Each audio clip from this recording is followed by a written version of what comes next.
Welcome to Come and See, your podcast for finding truth in a world of chaos. Brought to you by All for Jesus Living Waters Ministry. With host and founder Richard Case and co-host and retreat leader Kathy Ricconi. Join us every weekday at this time to discuss news, spend time in the Word, and receive answers to your personal questions about living life in God's truth. And now your host, Richard Case.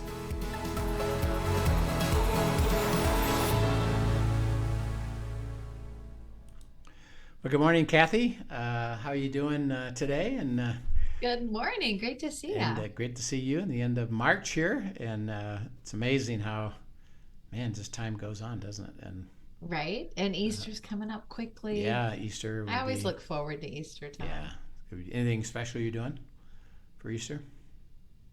You know, we've got to make plans. I mean, we'll be up at the church because the church will have like 4 services that day just because of extra people. So we'll be serving in kids ministry for part of the morning. But I'm sure we will have time with our, we're talking about maybe doing our Easter meal on Saturday. Mm-hmm. The other thing we haven't fully planned, but we're talking about is having people over for a Monday, Thursday dinner, cool. Which we've done before. It's been a few years since we've done that, but I don't know if you've ever done that before. Yes. It can be such a sweet time of reflection heading into Easter rather than gathering everyone on Easter itself. We'll do that with our family, but having friends over to celebrate Monday, Thursday and do a traditional Passover meal, which is fun. Yep. So when you say Monday, Thursday, we know Good Friday is the day that Christ died, mm-hmm. And of Resurrection Sunday, we know that. So describe, for people that may not be familiar with that term, Maundy Thursday. What is that?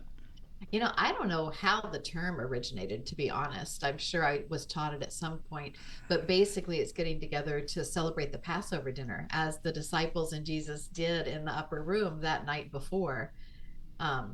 When he said that somebody tomorrow is going to betray me, and he's speaking of Judas, and they celebrate communion together in the Passover and all of that. And I love doing that. We've only done this a handful of times before, but there was a guide that we were given that actually walked you through the symbolism in each of the parts of the meal, the lamb and the different bread, and even the roots that they would eat, and the seasonings and stuff. And so we when we have done this before, we have pulled out that guide and been reminded of the beauty of the Passover meal, and then usually also pulled out hamburgers afterwards. The word Maundy is a Latin word, actually, meaning command. And think of Maundy Thursday is Christ and his disciples in the upper room. Right. Which is where that John 13-15, the upper room discourse that we teach abide from, that comes from that night, right? That's right. So it's John 13-17, actually, which is his prayer.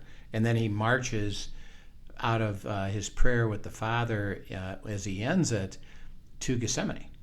Right. And surrenders. And during that time, he gives basic... and really what it refers to is that's the night that he gave these instructions, mm-hmm. commands, and even in the middle of it, he says, if you love me, you'll follow my commands. Right. And the word in Latin is Maundy. You follow my Maundy. Really? Yeah. Oh, I didn't realize that. So it's about... I'm trying to help you understand all of these truths, and I'm asking you to be prepared, when the Holy Spirit comes, to be able to mm-hmm. fulfill it.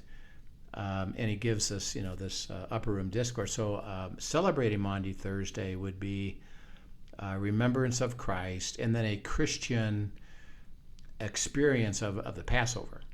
Mm-hmm. So that, the symbolism was all there all the time.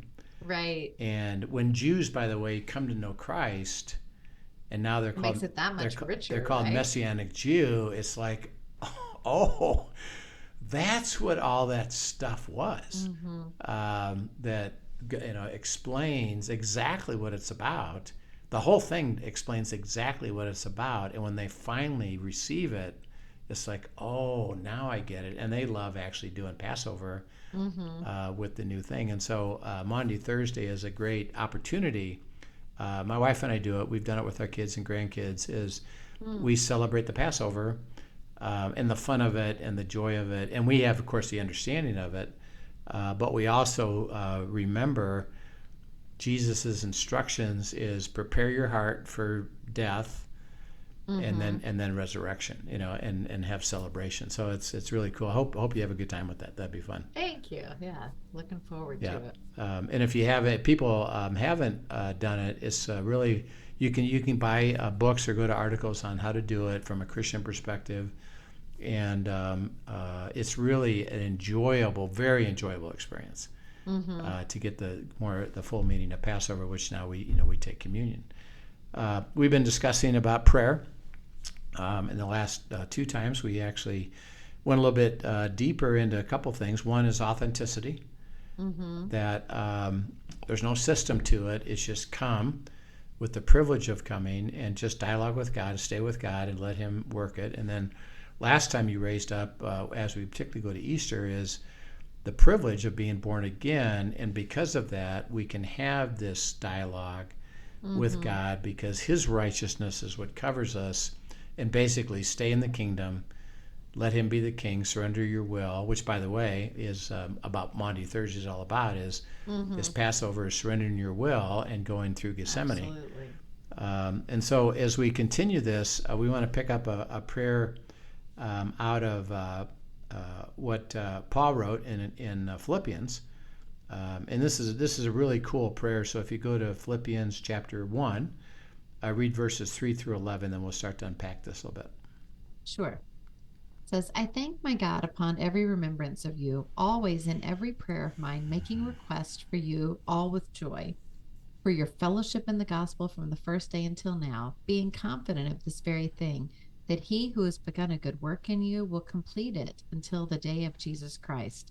Just as it is right for me to think this of you all, because I have you in my heart, inasmuch as both in my chains and in my defense and confirmation of the gospel, you all are partakers with me of grace. For God is my witness, how greatly I long for you all with the affection of Jesus Christ. And this I pray, that your love may abound still more and more in knowledge and all discernment, that you may approve the things that are excellent, that you may be sincere and without offense till the day of Christ, being filled with the fruits of righteousness, which are by Jesus Christ to the glory and praise of God. Yeah, wow. That's really cool. He starts out and he says, I thank God upon every remembrance of you. And it's a really interesting statement that is really the essence of intercessory prayer. Is he says, God brings you to my memory. So he says, I'm not developing a system, and I haven't organized, because remember, he started all these churches. Right. So Ephesians, Colossians, Philippi, just probably scores and scores of them. He didn't put them in a list and say, okay, Monday I'm going to pray for you, and Tuesday I'm going to pray for you. And he says, as God brings remembrance, I'm going to now lift you up because God brought to you mine for me to join Him in interceding and joining you in your life with God. So intercessory prayer, it's not a system, which is what we've been trying to say, is that and this will happen all the time to you, is that as you're exposed to your small group, to your inner circle, people that you know, you become aware of something, or God will say, I want you to cover them. I want you to intercede on their behalf. Right. Might even give you a very specific thing. Sometimes it's out of the blue, and He just says they're really struggling, or they're really in trouble, and I want you, or they're under spiritual attack. I want you to provide protection, and protection is just bringing the power of God into a situation. So he said the joy of intercession is to truly let me guide you and lead you, and then join me as it so happens. And by the way, most of the time you'll get a understanding of that, because the person will say, last night I was really in this situation, and that's when God's asked you to join him in prayer. It's so cool, even as you say that. Just Tuesday night this week, I was at, we have a prayer hour at our church that's just a beautiful, very low key. They'll play music and people come in if they want to pray, if they need prayer, and there's a little bit of guidance, but really it's mostly just a place to gather and pray. And as I was praying, me, I've got my journal and my pen out because this is what I do. But as I'm praying, God just really impressed on my heart, one, the word peace. He just kept saying that word over and over. And he's like, I want you to go pray peace over someone in this room. And I'm like, who is it, God? And I felt like, even I wrote out, I feel like you're directing me to go pray peace over this lady kind of catty cornered to me that was in a blue shirt. I didn't even know her. And I'm like, I have no idea what's going on in her world. I don't even know her, God. Are you sure this is what you're telling me? Because before I get up and go move across the room and do that, I want to make sure I'm actually listening to you and whatever. So I'm praying about it, kind of wrestling back and forth. And then I feel like he says, or I felt a string is like, maybe it's the man next to her who was just a few seats down. So I asked God, and I write it out in my journal, and I said, I'm not sure. I really do. This keeps nagging. So I feel like you really are telling me that you want me to go over here and pray. I was like, is it her? Is it him? And clear as day, I felt him say, it's both of them. Now get up right now. And I'm like, okay, just stepping out in faith here. And so I walked over and just quietly kind of put my hand on both of their knees and asked them if I could pray for them, and tell them that I felt like God had just led me to come over and pray over them. And so I proceeded to pray, starting with peace, which was the word he had given me. And then, as I'm praying, just all kinds of other things he says. When we're done praying, both of them joined in at different points and whatever. And at the end of the night, I was out in the lobby. I didn't even talk to them afterwards, but out in the lobby. And the lady came and tracked me down. She's like, I just want to say thank you so much for being obedient and coming to pray. She's like, I know you don't know us. This is my name. This is my husband. That was her husband, apparently. And he was a couple seats down from her. He's like, this is what's been going on. And every word that proceeded from your mouth was a confirmation of things that God had been talking to us about. And we just needed him to confirm these things. And it was exactly what we needed to hear, and what we knew God was calling us to pray for as well. And so it was just this really powerful things I couldn't have known. It was him pointing out, okay, this is somebody I'm calling you to intercede for, and I'm inviting you. And if you trust me, I'm even going to tell you what to pray for them. And you don't need to worry about whether that's accurate or not. You let me be me. So that was a cool experience. It really is. Wow. And that's a great example of intercessory prayer, because Paul's implying that the body is meant to assist each other with both prayer, instruction, follow through, because God knows what he's doing, and he wants to encourage us, including draw us into the process of just knowing that we see something or discern something or receive something that God is saying, I'm asking you to join me in the bringing the power of that into something situation. I think that's why prayer matters so much, because it's like, well, God doesn't really need us, no, but he invites us to join him, and that this aspect of prayer and covering and lifting it up and joining God, particularly on behalf of others, there is a power to that. And it's about the community and about the spiritual. And think of the beauty that you just experienced is when God reinforced it for you. I mean, think about what it did for you. I heard you. I processed with you.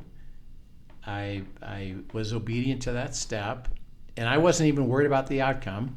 Right. And God said, actually, I'm going to give you a little glimpse of the outcome. They needed it. They needed me to send you to them. Which is just so cool to be invited into, right? Yeah, it's so beautiful. And so actually, it benefited them, but it actually benefited you. Oh, exactly. It did. It was a sweet, intimate moment with God for me. Yeah. And that's where, particularly as God's calling us to bring wisdom, bring insight to situations, because they just happen to cross your path. And God says, I'm going to say something to you that I need you to say to them that will open their eyes, because at the moment they're too engrossed in this issue and they don't see it. Right. And I've had a few of those even recently, Linda and I both, of just really hard situations. And they're just burdened by it. And God says, actually, let me help you tell them that, first of all, what they're engaged in is going to lead to my will, and to take a different perspective on it. That don't be so focused on the negative outcome, but realize what I'm using you to, this person or these people to be involved with, and really what I'm up to. And so, okay, hey, do you understand? Let me show you something. I know you feel this way about it, but I think God is trying to help you see this about it. And it's like, oh, yeah, okay. And that just lifted all the burden off of him. Because God uses the body. And how did that happen? Prayer, prayer, prayer, all the way around. That person's praying for help. God says, well, I have it. I'm going to use Rich and Linda like he used you to say something so that you understand it, and then you'll take it from there. And see, it's all beautiful. It's so cool, right? it's so how beautiful it works, is that we get to be the privilege of. And the key is, by the way, this is where it talks about the gifts of the Holy Spirit. Is I tell people when they're trying to understand that, it talks about manifesting. And manifesting is, well, right now, it's not that you have the gift of prophecy. Right. But right now I'm going to have you manifest that gift for the sake of somebody else. And I say, when you're called to do it, be willing to give it away. I said, equally on the other side, interesting enough, be willing to receive it from somebody else. Oh, that's good. Yeah. So that it's not, well, you are the guy. It's rather you'll be asked. But there's be times where actually I'm sending somebody to say something to you. Right. And don't be too prideful. And so there's humility in both receiving it from God and receiving it from another person. Yeah. There's both require humility. Yeah. And he says that I'm making request for you. Paul says, God brings to remembrance. He says, I make request for you with all joy. And so this is really cool too. Well, what? And see, he's saying, okay, you brought them to my remembrance. There's something you have to say. My request is, what have you got to say about this? And I can't wait to hear what you have to say. What a joy this is going to be. Because you're drawing me into the process on behalf of them.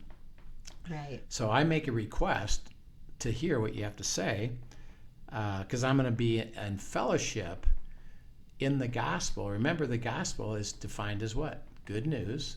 I'm going to bring goodness into the situation. And it's always, and the beautiful thing about the gospel is, and what you and I say is, how about now? See, and help them understand, doesn't matter what happened yesterday. Doesn't matter, even that they caused a failure themselves, or they're trapped in something. I'm going to have you join in the fellowship of the good news. I have a good plan for them. I have covenant life for them, blessed to be a blessing. And I'm going to draw you into that process, and this will be nothing but fun for you. So he says, do that. And then he says, being confident of this very thing in verse 6. He says, okay, yes. So there's confident. The word there is, I know that I know that I know this is going to happen. He says, I'm absolutely 100% convinced. Okay, in verse 6, what? What is he convinced of? Says that he who's begun a good work in you will complete it until the day of Jesus Christ. Okay, so that implies lots of things. who initiates a good work? God does. Okay, and by He definition, began it.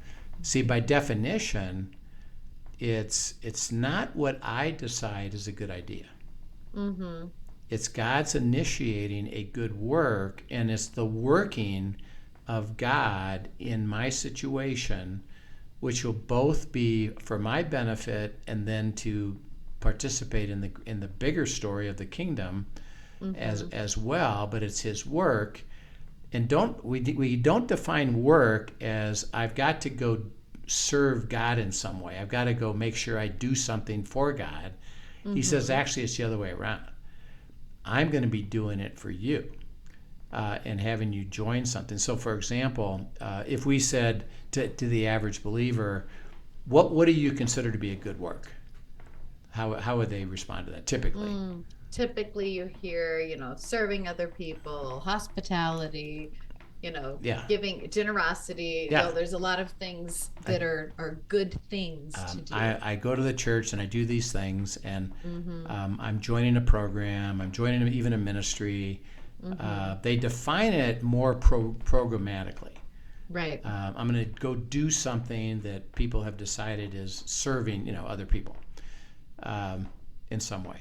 And he says, well, a good work is what I call good to bring about good in your life and the work of others. So, for example, and this has happened even recently, is God has said to people who are, let's say, working too much in terms of work and even at church. And God says, actually, what I'd like you to do is take time off and go spend time with your spouse, or I want you to really understand that your teenager really needs you right now. Right. And I just want you to have margin to spend life with them. I don't want you to join a program, just spend time with them, and as time goes on, you're going to really have influence in them, but you need space to do that. Okay, now, God says that's my good work. Why? For that kid or your spouse or your marriage to strengthen, to be able to walk with me, to have joy with me, and that's what I care about. And that's the fruit He wants to produce. And that's the fruit that I want to produce. And so He says, I'm going to pray that you understand His initiating that. He says, I start it. And if I start it, I'm also going to do what? Complete it. Complete it. And then he makes this cool statement. As he says, he who has begun a good work in you will complete it until what? Until the day of Jesus Christ. Okay, so what does that imply? That's going to last a while. In other words, the completion isn't actually done. Okay, I did that thing. I spent time with that thing. Or even you of, hey, I want you to go talk to that couple. Okay, I did it. It's complete. No, God says, no, it's not. It's going to go on and on and on and on, because I'm at work walking you down the path, and what the good work that you started is going to be in them, and they're going to walk down the path. Right. And it's an ongoing process. And so He says, have joy by doing what? Join me in the good work. Right. Right. How? Being available to understand my role and what do you have to say to me on both sides of it. I'm going to be an intercessor and assist other people, and could be just pray for other people, or I could be a receiver, and God says I'm using them to assist you in the good work that I'm doing in your life, and I want you to be equally joyful about that, because the prayer is, help me understand the good work, help me join you in that good work, and help me see that it's going to be ongoing. And there's big implications to that, just by definition of the kingdom, which actually you got to experience a little bit, is that, hey, I want you to go talk to those people. I want you to pray for and talk to those people. Yeah, are you sure? Yeah, I'm sure. Go ahead. Okay, who? Them. You do. They come back and say, what you did meant something to us. And what did it mean? God was understanding something and needed to get us a message that's ongoing. And then they took that, and they're going to continue on now, and they'll process in further with the it, path yeah. that you. And he said, you should know, just to you personally, that you're part of the good work that is still ongoing. And the implication of it is way, way, way, way, way bigger than you could ever imagine. But your part was critical. And you see how beautiful that is? I love that. I love that. And that we start to realize that we're part of God's greater kingdom purposes. And generally speaking, we do have a part. It's critical to the story. It does impact the story. It does work toward fulfillment. And at the same time, it's not all about us. Right. It's about us being invited in to join him in his work. And the truth is, he knows also how much joy that brings us. Yeah. And as and particularly as you go on, now that you've met this couple, there'll be moments where God will bring them to remembrance. Right. And it'll be just, hey, I want you to lift them up. I want you, who had an impact on the story, and you know who they are. And I'm not even going to tell you everything about it. I just want you to lift them up, because I brought them today to your remembrance, and their story is continuing, which is, and he says, what I really want you to pray is that what I began is in process of completing, and that's why Paul did it, because he said, I don't really know individually all your stories, but God has brought you to remembrance, and to say, I'd like God to continue to finish what he started. So that's so beautiful, right? Yeah, it really is. So we'll continue this prayer next week, actually, to keep going, because there's lots of in here. But this is where is you just focus on the words and the truth of the scriptures, that it's so rich of spiritual truth that it's not like, oh yeah, I read that prayer, yeah, sure. It's no, really receive it, because it has implication for then how you're going to live your life. And by the way, reinforcing what you just experienced is, do you understand a little bit more about what I'm trying to show you? And you say, oh yeah, I get it. And so it's really beautiful. So we'll pick this up. We do pray that you would consider to be willing to be intercessors, that when God brings something in remembrance, which could even be about something in your life, that you join it and realize that it has implications. So we'll pray for that. I love that. Thank you so much. Thanks for sharing, and thank you for joining us, everyone. If you have any questions, be sure to send them in to questions@afjministry.com, and we're thankful to have you on this journey with us. Amen. Have a great day. Yep. Amen. We'll see you soon. Thank you for joining us for today's episode of Come and See, your podcast for truth in a world of chaos. Brought to you by All for Jesus Living Waters Ministry. Send us your questions and comments, and tune in tomorrow for more answers to your personal questions about living life in God's truth. Remember, God's will is best and none better. His truth brings peace in this world of chaos.